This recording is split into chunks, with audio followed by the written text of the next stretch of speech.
Good morning friends. आज हम पढ़ेंगे आधुनिक भारत का इतिहास और उसके तहत हम देखेंगे 18वीं शताब्दी का भारत, जो कि सिलेबस का पहला टॉपिक है।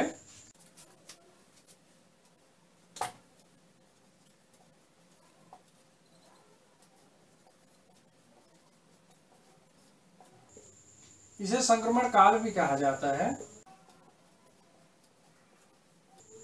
अब हम देखेंगे कि संक्रमण काल क्यों इसको कहा जाता है। सबसे पहले तो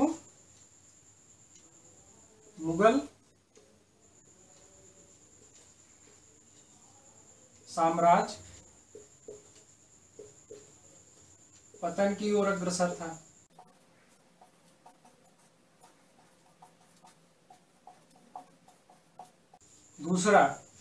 दूसरा ये है कि क्षेत्रीय स्वतंत्र राज्यों का उद्भव।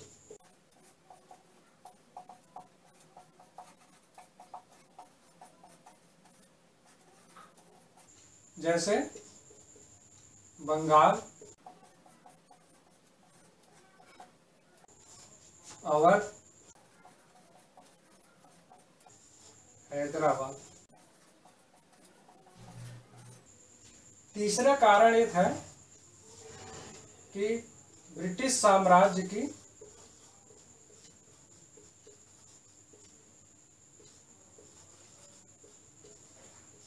भारत में स्थापना। ब्रिटिश साम्राज्य की भारत में स्थापना का तात्पर्य हुआ कि अब ब्रिटिश कंपनी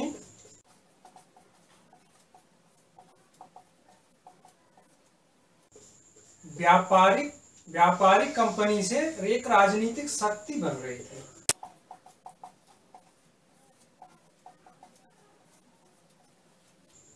इसके आज का लेक्चर मुगल साम्राज्य के पतन पर आधारित होगा, जिसके तहत हम सबसे पहले देखेंगे कि मुगल साम्राज्य के वह शासक जो कि औरंगजेब के बाद आए और उनके शासनकाल की प्रमुख उपलब्धियों को देखेंगे।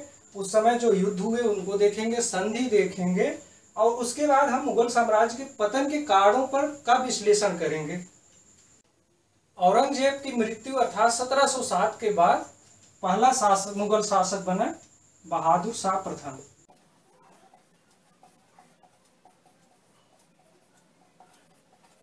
जो कि 1707 से 1712 तक शासन किए। इसे खफी खां साहेब ए खबर कहता था।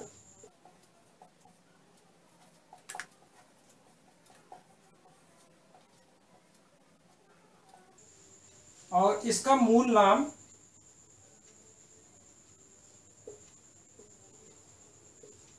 मुअज्जम था।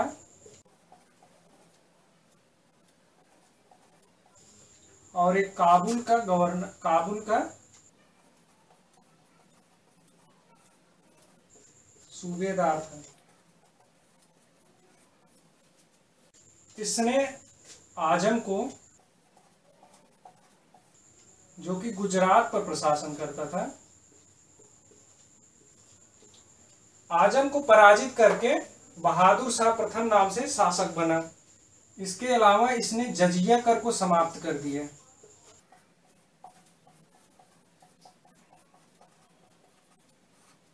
जो कि औरंगजेब के द्वारा लगाया गया था। फिर सिखों के 10वें गुरु गोविंद सिंह को इसने खिलाफत एवं मनसब प्रदान किया।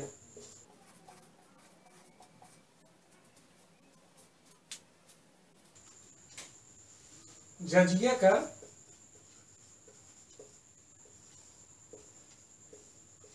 हिंदुओं से लिया जाने वाला एक धार्मिक कर था।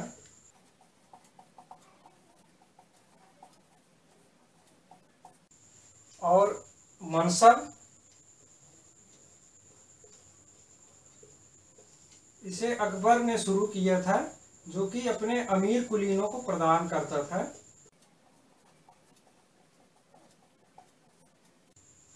इसके बदले इसमें जात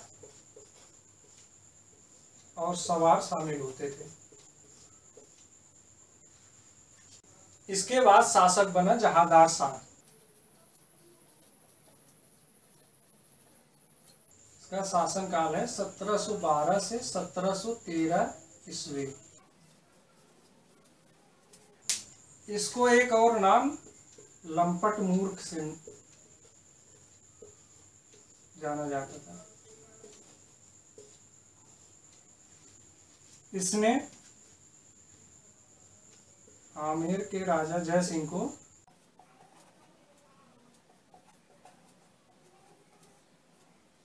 मिर्जा की उपाधि दी और मालवा का सूबेदार बनाया।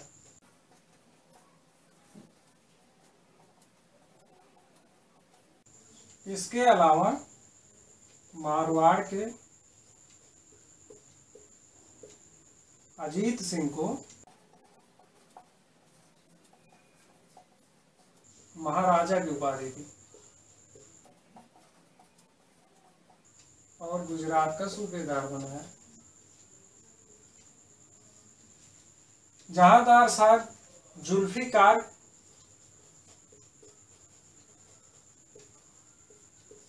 की सहायता से शासक बना था। अब शासक बनता है फर्रुखसियर।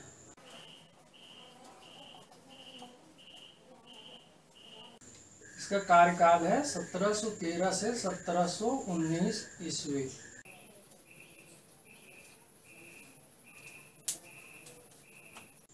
यह सैयद बंधु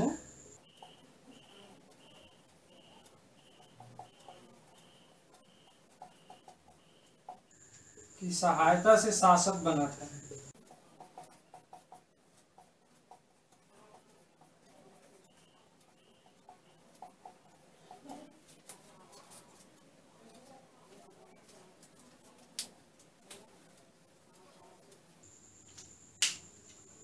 सैयद बंधु में अब्दुल्ला खान,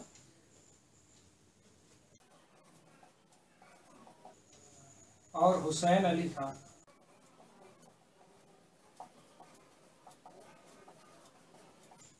हुसैन अली खान ने पेशवा बालाजी विश्वनाथ से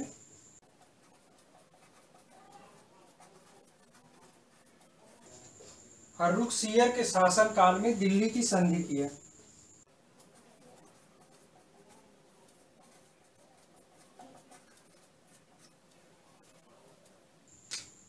फर्रुखसियर सैयद बंधुओं की बढ़ती हुई ताकत को देखकर उन्हें बाहर करना चाहा, तो सैयद बंधुओं को यह बात पता चल गई और सैयद बंधुओं ने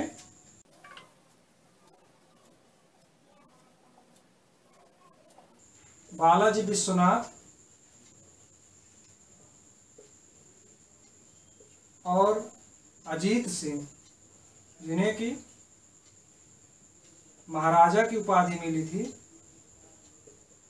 इन तीनों ने मिल करके फर्रुखसियर की हत्या कर दी।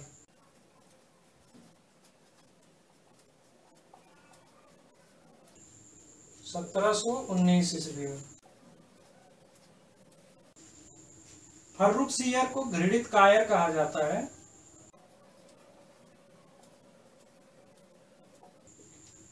और इसने 1717 ईस्वी में एक फरमान के द्वारा ब्रिटिश को निःशुल्क व्यापार करने की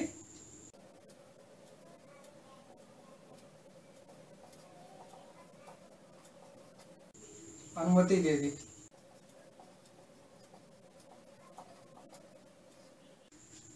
फरमान शाही आदेश को फरमान कहते हैं।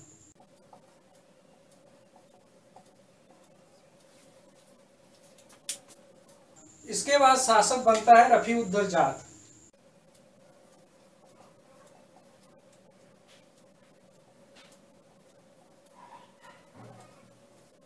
यह सबसे कम समय तक शासन करने वाला मुगल शासक।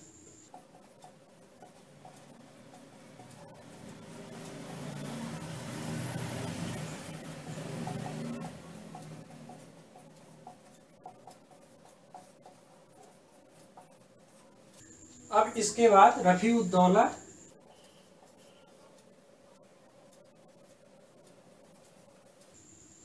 इसके बाद रफीउद्दौला शाहजहां द्वितीय के नाम से शासक बना।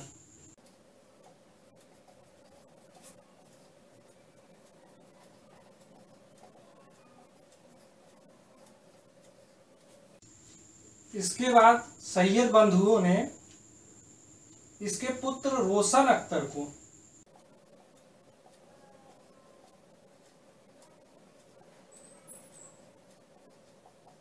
मोहम्मद शाह के नाम से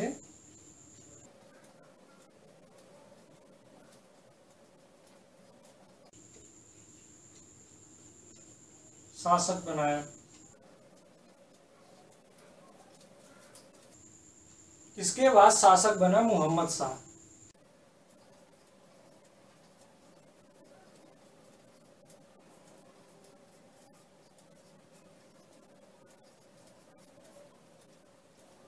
इसके काल की महत्वपूर्ण घटनाओं में से एक है सैयद बंधुओं की हत्या।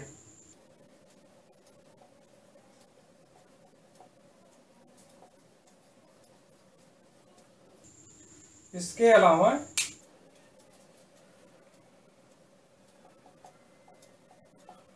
बंगाल में स्वतंत्र राज्य की स्थापना,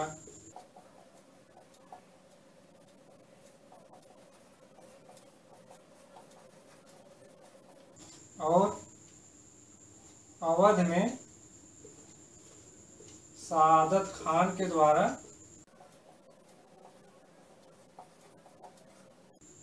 स्वतंत्र राज्य की स्थापना। फिर हैदराबाद में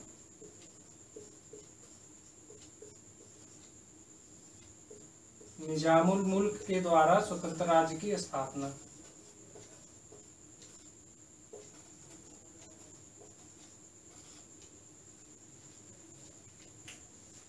मोहम्मद शाह को रंगीला नाम से भी जाना जाता था।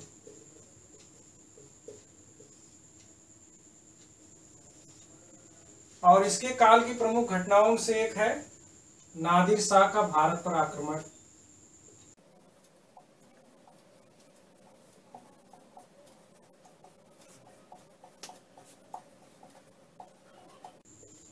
(1738 to 1739) नादिर शाह जो कि करनाल के युद्ध में मुगलों को पराजित किया।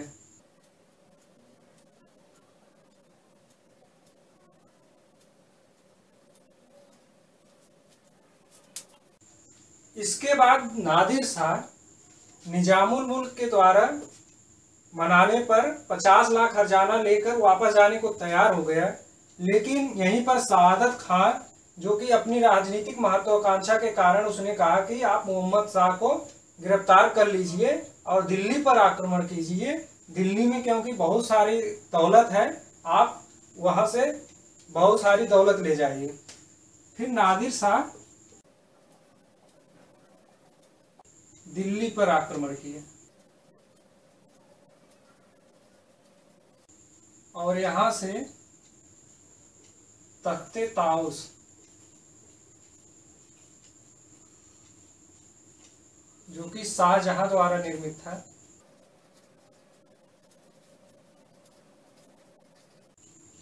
तख्ते ताउस को अपने साथ ले गया। इसके अलावा उसमें लगा कोहिनूर हीरा भी उसी के साथ चला गया। अब शासक बना अहमद शाह। 1748 to 1754। इसके काल की प्रमुख घटना है अहमद शाह अब्दाली द्वारा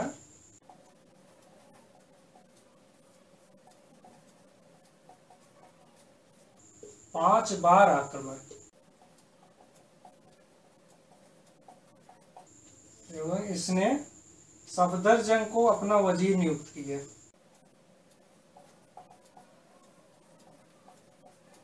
अहमद शाह ने सफदरजंग को अपना वजीर नियुक्त किया। अहमद शाह अब्दाली ने नहीं, अहमद शाह ने सफदरजंग को वजीर नियुक्ति है। वजीर प्रधानमंत्री को कहा जाता है।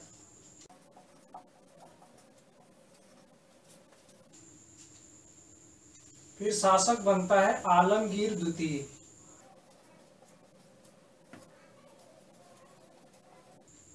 Seventeen 1754 to 1758। इसके बाद शासक बनता है शाहजहां तृतीय।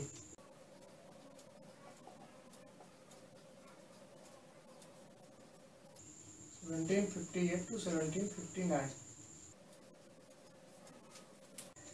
इसके बाद शासक बना शाह आलम द्वितीय।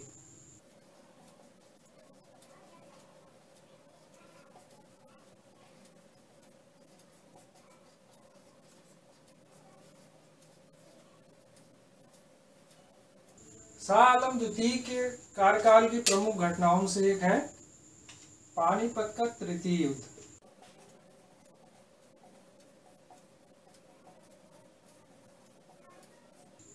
जो कि 1761 में हुआ और अहमद शाह अब्दाली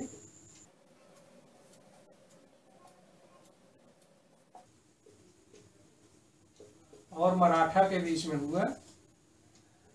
मराठों की तरफ से सदाशिवराव भाऊ।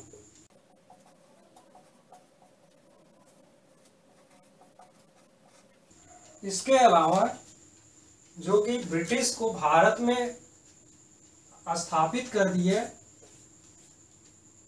बक्सर का युद्ध।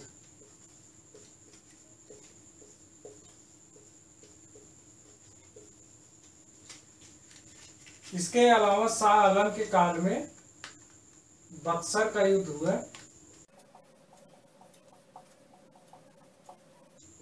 1764 में,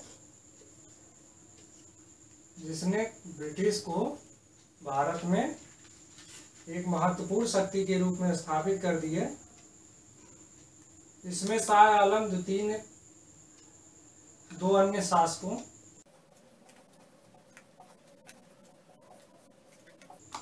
अवध के नवाब शुजाउद्दौला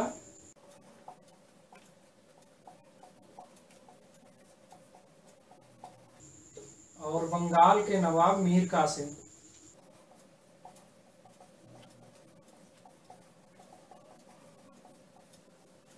शाह आलम द्वितीय, शुजाउद्दौला जो कि अवध का नवाब था और मीर कासिम जो कि बंगाल का नवाब था, ने मिल करके बक्सर का युद्ध ब्रिटिश के खिलाफ लड़ा।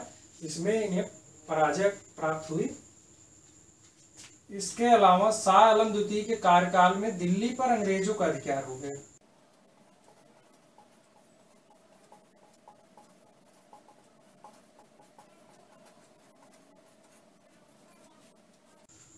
अब शासक बनता है अकबर द्वितीय।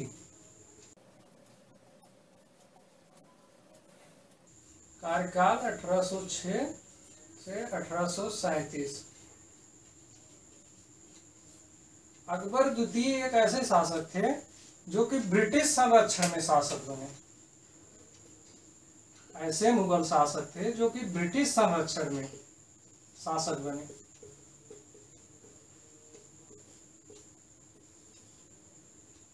इसके अलावा अकबर द्वितीय ने ही राजा राम मोहन राय को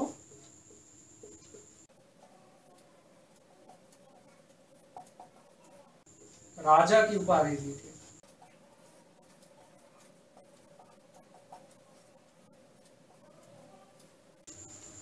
और अब मुगल सत्ता लाल किले तक ही सीमित रह गई।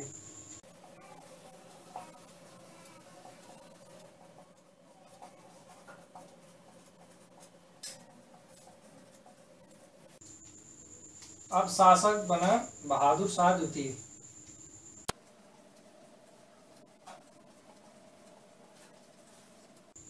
एटीन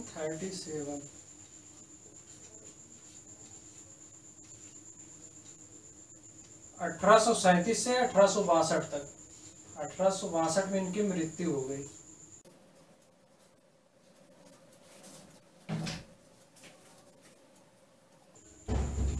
1857 के विद्रोह के बाद इन्हें रंगून निर्वासित कर दिया गया।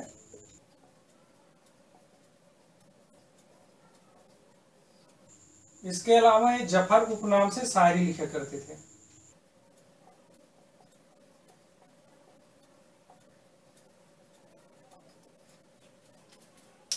अब हम देखेंगे कि मुगल साम्राज्य का आखिर पतन क्यों हुआ और उसका हम एनालिसिस भी करेंगे। अब हम बात करेंगे कि मुगल साम्राज्य का पतन क्यों हुआ, तो उसमें मुगल साम्राज्य के पतन के बारे में कई इतिहासकारों ने अपने अपने व्यू दिए हैं। तो उसको आइए हम देखते हैं कि क्या क्या कारण हो सकते हैं। कुछ इतिहासकार मानते हैं कि औरंगजेब की धार्मिक नीति और उसका दक्कन में प्रसार की नीति,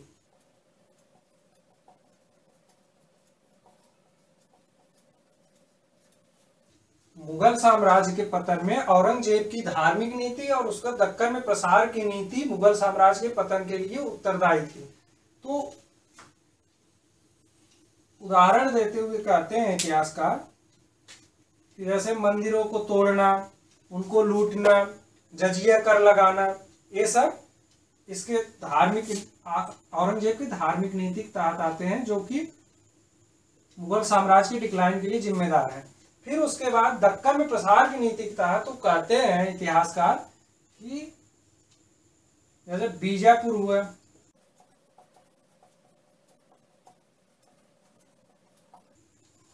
बीजापुर, गोलकुंडा और मराठा, इनको जीतने के उद्देश्य से जब उसने औरंगजेब ने दक्कन की तरफ प्रसार की नीति अपनाई, तो इसके जो संसाधन थे वो धीरे धीरे कम होने लगे। लेकिन कुछ इतिहासकार इस बात से सहमत नहीं है, क्योंकि उनका मानना है कि इतना बड़ा मुगल साम्राज्य केवल एक और दो कारणों से ही नहीं डिक्लाइन कर सकता है, उसके लिए अन्य भी कारक जिम्मेदार हैं, वो देखते हैं आगे।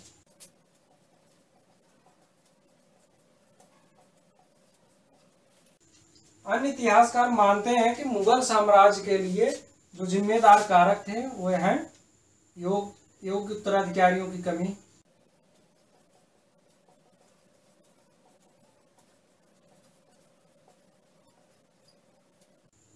उत्तराधिकार का युद्ध,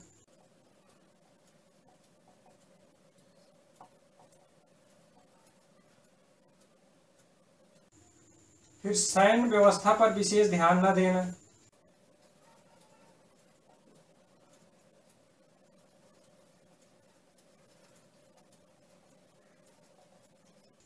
इसके अलावा नई तकनीकी की कमी।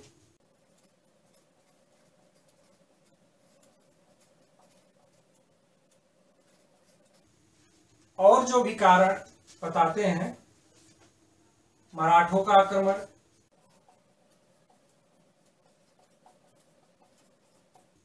नादिर शाह द्वारा आक्रमण,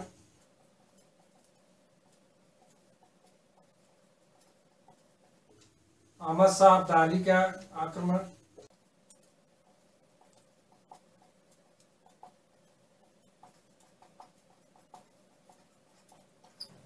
एक इतिहासकार सर यदुनाथ सरकार हैं,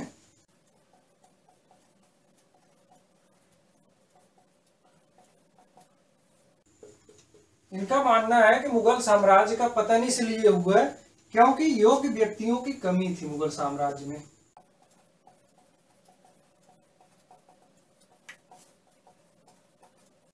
लेकिन दूसरे इतिहासकार जो टीजीपी स्पीयर हैं,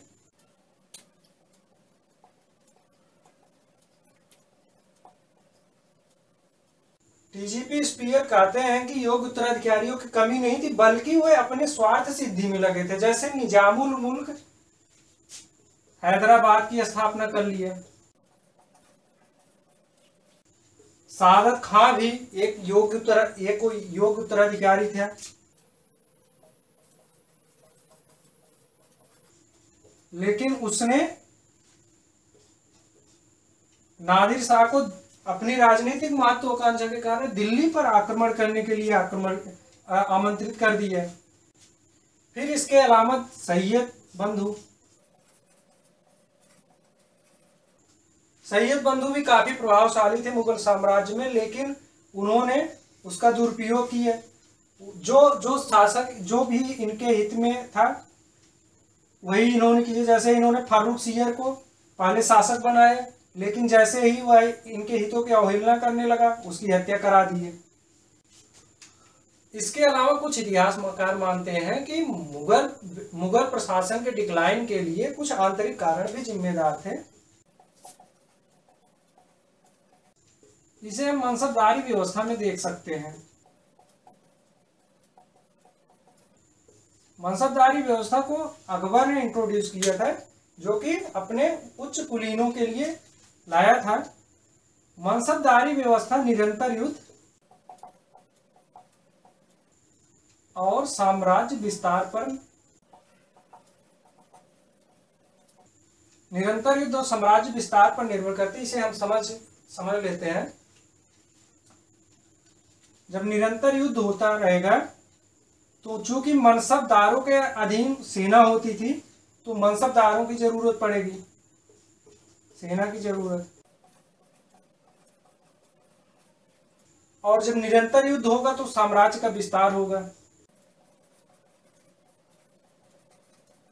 और साम्राज्य जब साम्राज्य का विस्तार होगा तो ज्यादा से ज्यादा क्षेत्र आएंगे, तो नए फिर मनसबदारी अधिक से अधिक दी जा सकेगी। फिर साम्राज्य विस्तार होने के कारण ज्यादा से ज्यादा राजस्व आएगा।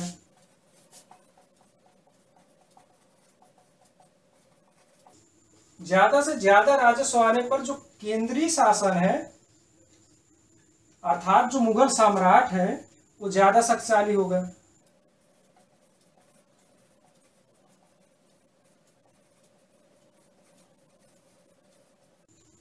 लेकिन हुआ ये कि औरंगजेब के शासनकाल के अंतिम दिनों में युद्ध लगभग बंद हो गए, तो उससे ना तो सेना की जरूरत ज्यादा पड़ी, ना तो साम्राज्य का विस्तार हुआ। तो कुछ मनसबदार तो इसी ऊहापोह में रहने लगे कि उन्हें मनसब मिलेगा भी कि नहीं मिलेगा। फिर उसके बाद राजस्व की कमी होने लगी। तो इससे क्या हुआ, जो केंद्रीय प्रशासन था वो धीरे धीरे कमजोर हुआ, और उसके बाद नए नए स्वतंत्र क्षेत्रीय राज्य बनते चले गए। अब हम अपने अगले लेक्चर में 18वीं शताब्दी में नए नए क्षेत्रीय राज्यों के उदय के बारे में पढ़ेंगे। इसके अलावा ब्रिटिश शक्ति की भारत में स्थापना को देखेंगे। तो दोस्तों, अगर आप सिविल सर्विसेज से रिलेटेड और भी वीडियो देखना चाहते हैं तो इस चैनल को सब्सक्राइब करें और इस वीडियो को लाइक करें और शेयर करें। Thank you.